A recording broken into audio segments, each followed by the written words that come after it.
Sir, जो अंता का चुनाव हुआ है, बीजेपी हार गई है, नरेश मीणा भी काफी मायूस हुए। क्या लगता है किस तरह से ये चुनाव हुआ था और कांग्रेस कैसे निकली? देखिए, अंता का चुनाव पूरे राजस्थान में बहुत रोचक चुनाव रहा। और रोचक चुनाव ये वास्ते भी रहे क्योंकि निर्दलीय मैदान में उतरे। चाहे परिणाम कहीं भी रहे होगा, पर नरेश मीणा जो है वो चुनाव बहुत बेहतरीन तरीके में लड़ी। साथ ही साथ 2 साल मीना 3 चुनाव लड़ना वाकई हिम्मत रो काम।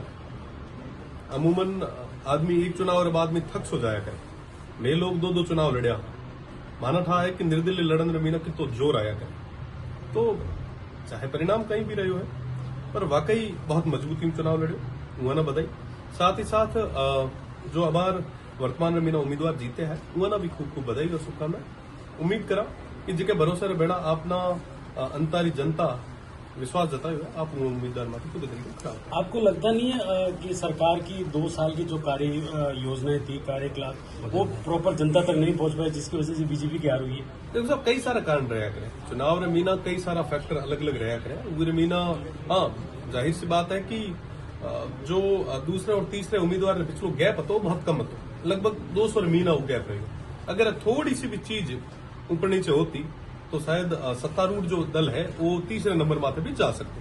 तो वाकई चिंता रही बात है। देश की सरकार ना और सत्तासीन जो संगठन है वो सोचना चाहिए कि की कारण है कि अबार तक जनता था ने एक्सेप्ट नहीं कर। कई लगे नरेश मीणा ने जी को थोड़ा बर्ताव कटे बदलना चाहिए ताकि नंबर सवार आप राजनीति करने तरीको। नरेश भाई अग्रेसिव पॉलिटिक्स कर रहे हैं, उन्होंने बधाई।